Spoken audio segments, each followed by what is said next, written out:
Imagine a monster, a speckled monster to be precise. For centuries, this monster killed kings and queens just as easily as it killed peasants. It decimated entire civilizations. If you caught it, you had a 1 in 3 chance of dying, and if you survived, you were often left blind or covered in deep, pitted scars. I'm talking, of course, about smallpox. Now, imagine that the only weapon we found to defeat this monster wasn't a sword or a spell or some cool high-tech laser. It was a cow. Specifically the udder of a cow.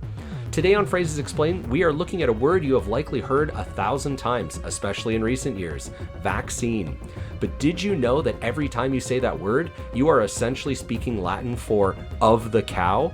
You're interested, aren't you? I can tell. Well, buckle up. We've got pus, we've got brave 8-year-olds, and we've got the linguistic history of how a barnyard animal basically saved humanity.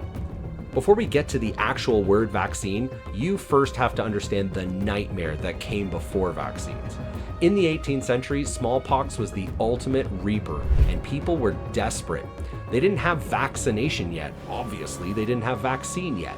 Instead, they had something called variolation, and honestly, this is going to be a little disgusting, so consider yourself warned. Variolation worked on the idea that if you gave someone a tiny bit of smallpox, they wouldn't die from the full-blown disease.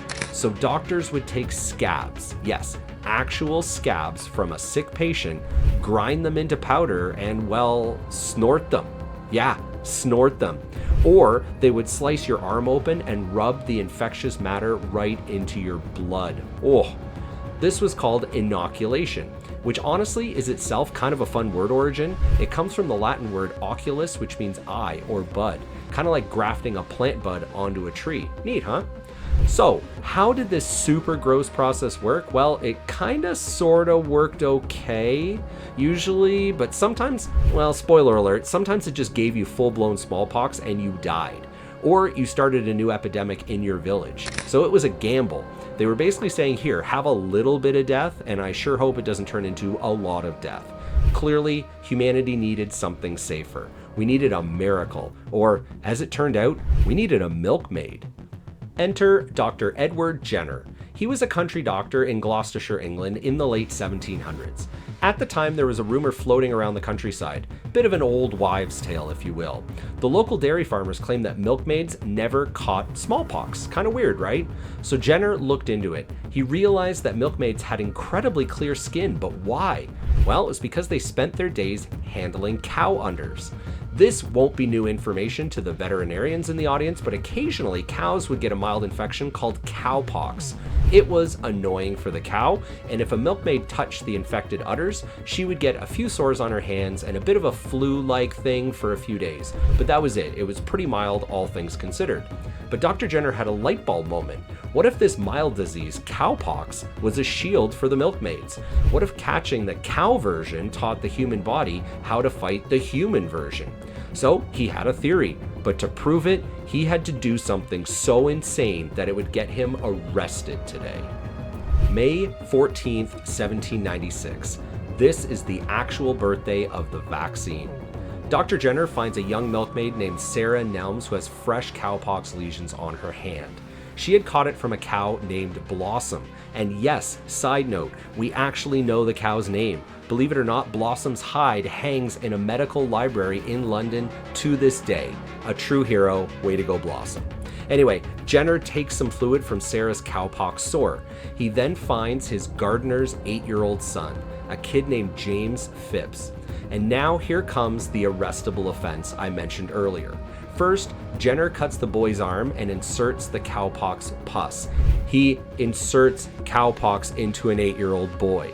Little James, obviously, he gets a little sick. He has a fever for a day or two. Then he recovers, he's fine. But the experiment isn't over. Dr. Jenner comes back for the main event. 6 weeks later, Jenner brings James in. He takes live, deadly smallpox matter and injects it into the boy. Are you kidding me, Dr. Jenner? If Jenner is wrong, the boy dies. So he waits 1 day, 3 days, a week. Nothing happens. No fever, no spots. The boy is bulletproof. Jenner had successfully transferred immunity from a cow to a human. He did it in the most morally ridiculous way possible, but yeah, he certainly did do it. So Jenner writes up his findings, but he needs a name for this new process. He can't call it variolation anymore because he isn't using variola, which is smallpox. He is using the virus from the cow, and in Latin, the word for cow is vacca. And the scientific name for cowpox was variola vaccinae, which is Latin for smallpox of the cow. So Jenner calls the new material vaccine, and the process vaccination, which literally means encowment or cowification. Isn't that awesome? After that, for nearly 100 years, the word vaccine only referred to the smallpox shot.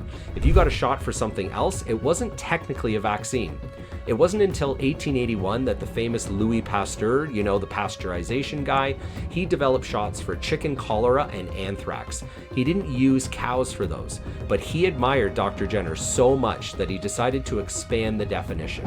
Pasteur said, and I quote, "I shall give to the term vaccination an extended meaning in homage to the merit and immense services rendered by Jenner," end quote. So the next time you're at the doctor's office rolling up your sleeve for a booster shot, spare a thought for the Milkmaids of Gloucestershire. Think of brave little James Phipps, and most importantly, think of the humble, long-forgotten Blossom the cow. Language is a living history, and words like vaccine are little fossils that remind us just where we came from. In this case, we can all kinda say we emerged from the barn. If you enjoyed this linguistic deep dive, click that subscribe button and let me know in the comments, what's a word you use every day that you suspect has a weird backstory? I might just explain it in the next video. This has been Phrases Explained. Thank you for watching.